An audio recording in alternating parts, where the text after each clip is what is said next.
دوسرا پردہ ہے سطر، جسم کو ڈھانپ کر رکھنا۔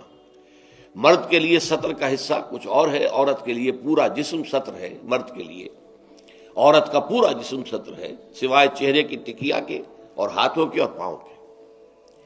پھر ہے حجاب۔ اگر مسلمان عورت گھر سے باہر نکلتی ہے یا کہیں گھر کے اندر بھی کوئی نامحرم آتے ہیں تو ان سے پھر چہرے کا پردہ بھی لازم ہے۔ محرم کون ہے؟ محرم وہ لوگ ہوتے ہیں کہ جن سے کسی بھی حالت میں کبھی بھی نکاح کا کوئی امکان نہ ہو۔ باپ سب سے بڑا محرم ہے۔ ظاہر بات ہے کہ کچھ بھی ہو جائے بیٹی کا اور باپ کا نکاح نہیں ہو سکتا۔ بھائی ابدی محرم ہے، اس کے درمیان ان دونوں کے بہن بھائی کے درمیان رشتہ نہیں ہو سکتا۔ البتہ ایک شکل یہ ہے کہ ایک بہن اس وقت کسی بہنوئی کے گھر میں ہے، لیکن یہ کہ اگر اس بہن کا انتقال ہو جائے تو دوسری بہن سے اس کا نکاح ہو سکتا ہے، لہذا وہ نامحرم شمار ہوگا، وہ محرم نہیں ہوگا۔ اس حوالے سے وہ جو ابدی محرمات ابدیہ ہے وہ ہے محرم، اور ان کے سامنے کھلے چہرے کے ساتھ بھی عورت نہیں آ سکتی۔ اور محرموں کی فہرست جو ہے وہ سورہ نور کے اندر دے دی گئی ہے، بڑی مفصل اور تفصیلی آیت ہے۔ اور چوتھا پردہ یہ ہے کہ معاشرہ غیر مخلوط ہو، مرد و زن کے مابین اختلاط نہ ہو، مخلوط مجالس نہ ہو، دفتروں میں مل جل کر کام نہ کیا جا رہا ہو، اور کہیں کہیں کارخانے میں شانہ بشانہ کھڑے ہو کر کام نہ کیا جا رہا ہو۔ نہیں، یہ معاملہ غلط ہے، بلکہ سیگریگیٹڈ سوسائٹی۔ عورتوں کے دائرہ کار کسی شے پر پابندی نہیں ہے، عورتوں کے لیے تفریح گاہیں بنائیں آپ جس میں صرف عورتیں اور بچے جا سکتے ہو ایک خاص عمر کی حد تک، مرد نہیں جائیں گے۔ مردوں کے لیے تفریح گاہیں علیحدہ ہوں گی، وہاں عورتیں نہیں جائیں گی۔ تو عورتوں اور مردوں کے درمیان عدم اختلاط۔ مدارس ہے، اسکول ہے، کالج ہے، یونیورسٹیاں علیحدہ علیحدہ بنا دیجیے، پڑھیں وہ بھی، یہ بھی پڑھیں، لیکن مخلوط نہ ہو، مخلوط تعلیم نہیں۔ تو یہ جو ہے غیر مخلوط معاشرت، یہ در حقیقت اسلامی معاشرے کا سب سے بڑا امتیاز ہے، سب سے بڑا علم ہے، سب سے بڑا شعار ہے۔ کوئی بھی غیر مسلم جو ہے اسلامی معاشرے میں آئے گا تو سب سے زیادہ بات جو اسے محسوس ہوگی وہ یہ ہے کہ یہاں عورتیں اور مرد جو ہیں وہ آپس میں ملے جلے ہوئے نہیں ہیں، بلکہ ان کے درمیان ایک گویا کہ بہت بڑا پردہ جو ہے معاشرے کے اندر لٹکا ہوا ہے، سیگریگیشن ہے۔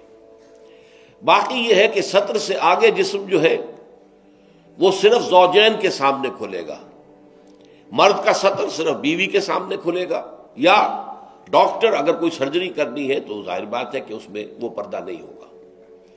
عورت کا بھی چہرہ، ہاتھ اور پیر کے علاوہ جسم کا کوئی حصہ کسی محرم کے سامنے نہیں کھلے گا سوائے شوہر کے یا ڈاکٹر کے۔ یہ سارا جو تفصیلی نظام دیا گیا ہے، اس کا ہدف کیا ہے کہ یہ مرد اور عورت کے درمیان جو کشش اللہ نے رکھی ہے، زبردست کشش، یہ کشش اگر نہ ہو تو تمدن کا یہ ہنگامہ ہی نہ ہو، شادیاں لوگ کریں ہی نہ، اور لوگ جو ہے یہ مشقتیں اور یہ مصیبتیں جھیلیں ہی نہ۔ اولاد کی پیدائش ہے، پھر ان کی پرورش ہے، پھر انہیں کھلانا پلانا ہے، ان کی تعلیم ہے، ان کی علاج معالجہ ہے، 100 کھکھیڑ ہے۔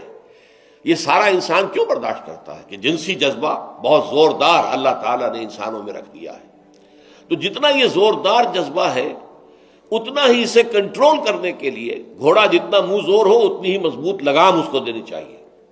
لہذا اس کے لیے یہ حدود اور قیود عائد کر دیے گئے تاکہ جو سیکشول ارج ہے یا سیکشول اٹریکشن جو کہ جنسی طور پر انسان کے اندر ہے، مرد میں بھی ہے عورت میں بھی ہے، وہ کل کی کل زوجین پر مرتکز ہو جائے۔ شوہر کا وہ پوری سیکشول ارج جو ہے وہ اپنی بیوی پر مرکوز ہو، بیوی کی وہ پوری جو سیکشول ارج ہے وہ اپنے شوہر پر مرکوز ہو، ادھر ادھر نگاہیں نہ بھٹکیں۔ مبادا کہیں جا کر کسی مرد کی نگاہ میں کوئی عورت کھب گئی، اب ظاہر بات ہے کہ آنکھ سے ہو کر وہ تصویر جو ہے نہا خانہ دل میں اتر جاتی ہے، پھر وہ خوابوں میں آئے گی، خیال میں چھائی رہے گی، نتیجہ کیا ہوگا؟ اپنی بیوی کی طرف سے توجہ ہٹ جائے گی، وہ جو بانڈ آف لو ہے اور باہمی اٹینشن ہے ایک دوسرے کی طرف شوہر اور بیوی کی، وہ کم ہو جائے گی، اور اس کا نتیجہ کیا نکلے گا کہ خاندان کا ادارہ کمزور ہو جائے گا، جس سے کہ اسلام چاہتا ہے کہ بہت مضبوط ادارہ ہو۔